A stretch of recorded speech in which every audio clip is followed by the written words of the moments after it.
Hey guys, welcome back to the channel. Keith here, Jesse on the camera, and on the bench tonight we have a project we started working on before winter. Winter came, it got pushed onto the back burner, but spring is here, so the time is to get this thing ready and out the door. So what we have is the Nortwest Scale Designs Kraut. This is Kraut number 12, and it belongs to a friend of ours that kind of gave it to us to build on the channel to share with you guys. So let's check it out.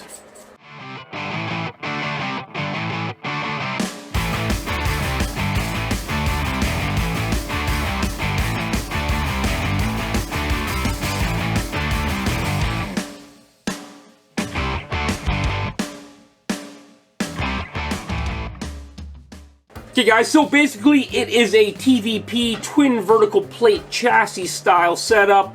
They use a pretty cool design, I'll get into that in a second, but anyhow, the body on top is a Tamiya Sand Scorcher with a few mods done to it, and it's got a pretty decent scale paint job on it from them, so we're going to leave it the way it is. I like the weathering, the chrome details and such look fantastic, so let's let that stay. Underneath we have the Reef's ASD 500 raw servo mounted up front, and then we have a Vanquish all aluminum transmission with the Hertz version 2 dig unit on the back, so that's pretty cool, pretty dope. Then we have the Castle Creations 1900 kV slate brushless motor paired up with a Castle Creations Mamba Micro X 1/18 scale ESC, and then we're going to use a Castle Creations 10 amp BEC to power all the servos, because this little guy does not have enough, and for running 2 to 3 servos or 2 plus a wind servo, you're going to want to have a lot more power.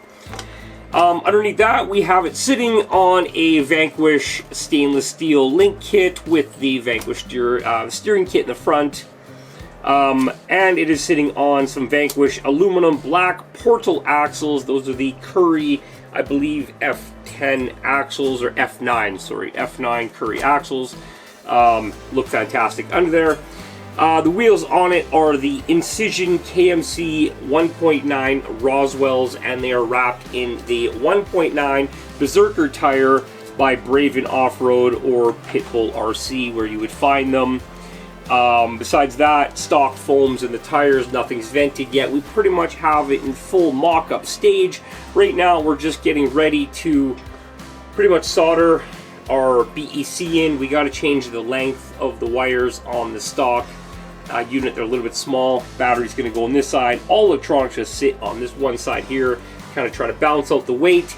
So enough is enough. I'm going to shut up. We're going to start soldering and trying not to die from the fumes, and we'll catch you guys back here in a few minutes once we got this guy wired up and it's not just such a mess, and get a battery in it. Okay guys, we extended the wire on the ESC. We've added our Castle Creations BEC. Now we're going to go upstairs and hook these up to the Castle Creations Castle Link, and we're going to program everything.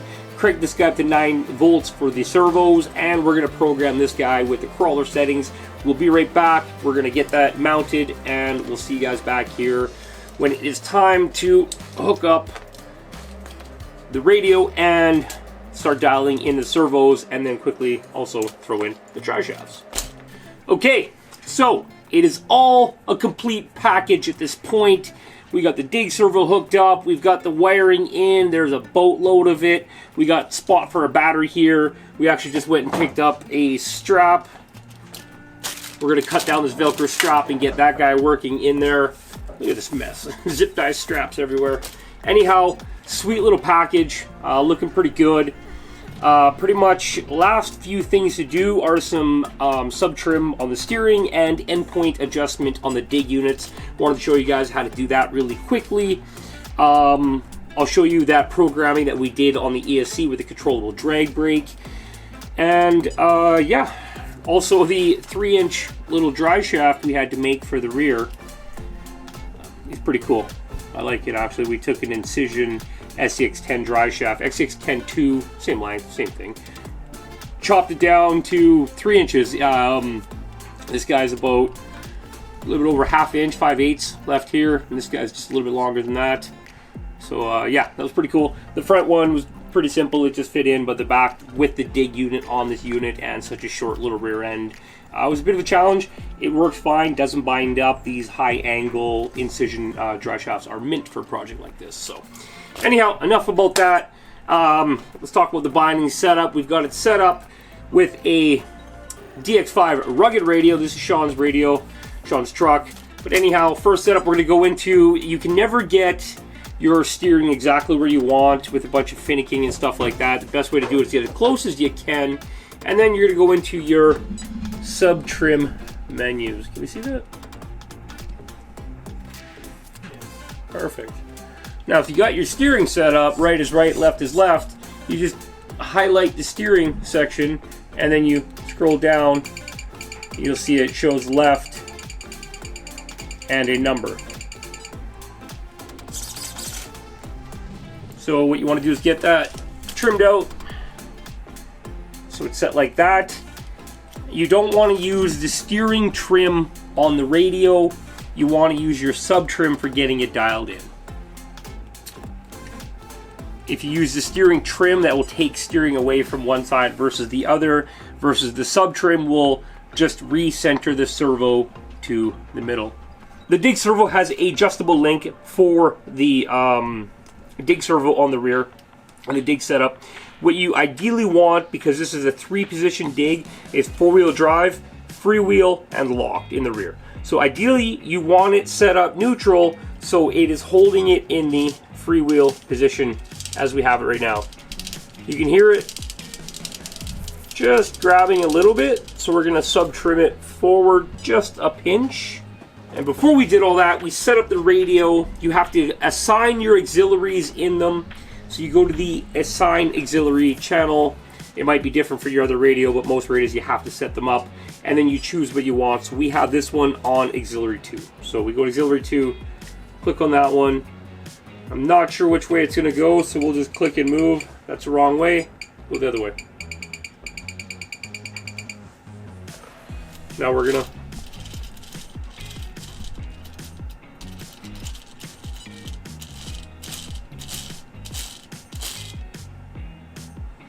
Can you do some more?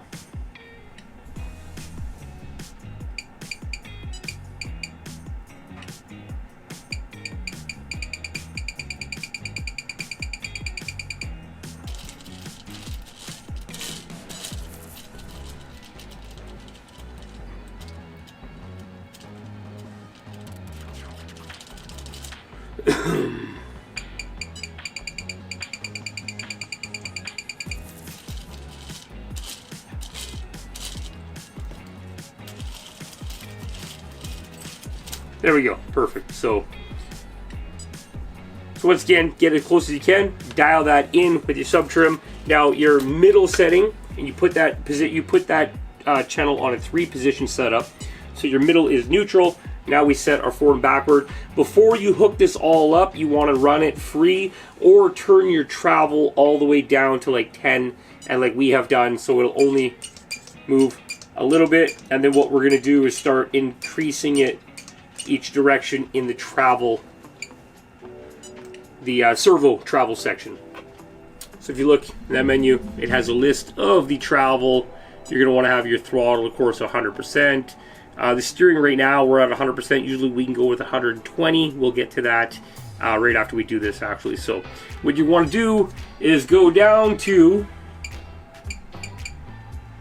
your auxiliary 2 channel, click on that, and I'll highlight one box blinking, and that's which direction you are now. So if we want to shift forward, we click that way, that guy starts blinking, and what we're going to do is scroll up while we're rolling the truck until it locks in.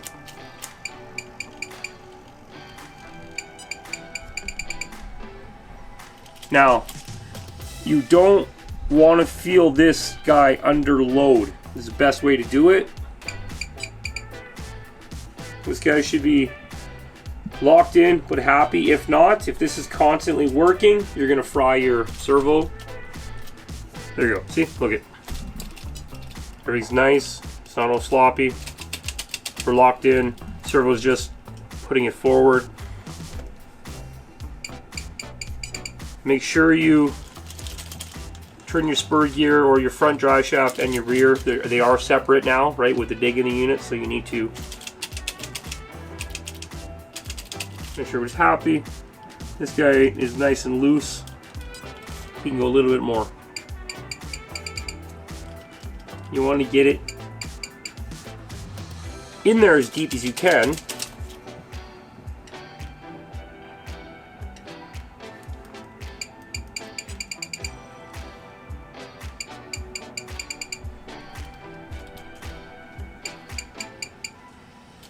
There you go.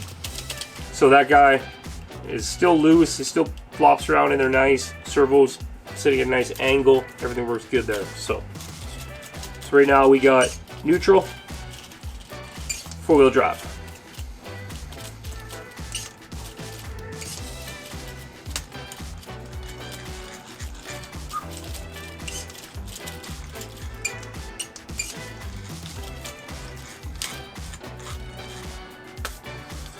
It's best to shift these things while you're driving. As you can see, it binds up. It's kind of got like three big cogs that fit together, so they need a big wide window to fall into. So now we're going to pull back to lock. So we pull back to lock, and the same thing. We scroll up.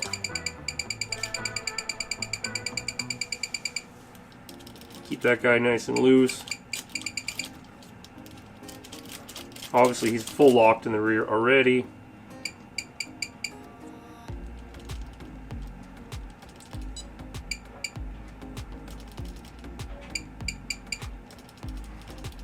Okay.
Okay, cool. Now let's move on to the steering. Basically, move up to the steering section on your servo travel on your radio.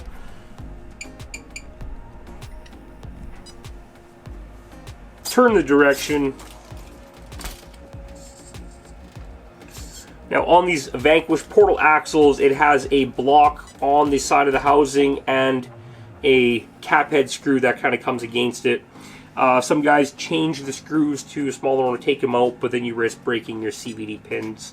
You can, as long as you go easy on it, but we'd recommend just leaving it in there. So basically turn to full lock and then scroll up on the wheel till that head touches the block.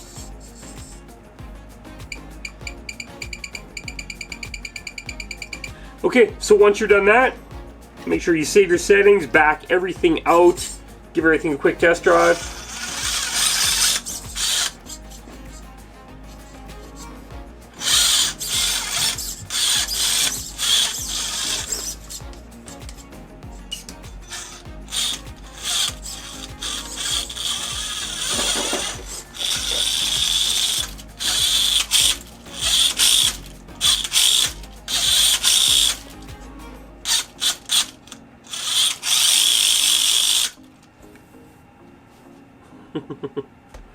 Okay guys, so that is the end of this build. I know it's taken a little bit longer than planned, but winter happens, plans change. There's no rush to get crap done up here when it's -50. We got a little bit more fine tuning to do on this. I think I want to get rid of this really heavy spur gear in it. It sounds so bad. It resonates with the body really loudly, so That's a choice he can make on his own. We got to find somewhere to mount this power wire and such. But anyhow, Jesse's going to get this video out to you guys for the build, and I'm going to do a little bit of trailing video, some shorts and Kraut so you can see it out on the rocks before we get it back to him. As unfortunately, it is not our truck, and we won't be able to take it for a full-on test run. So yeah, stay tuned for just a couple little shorts coming up, and we'll see you guys on the next build.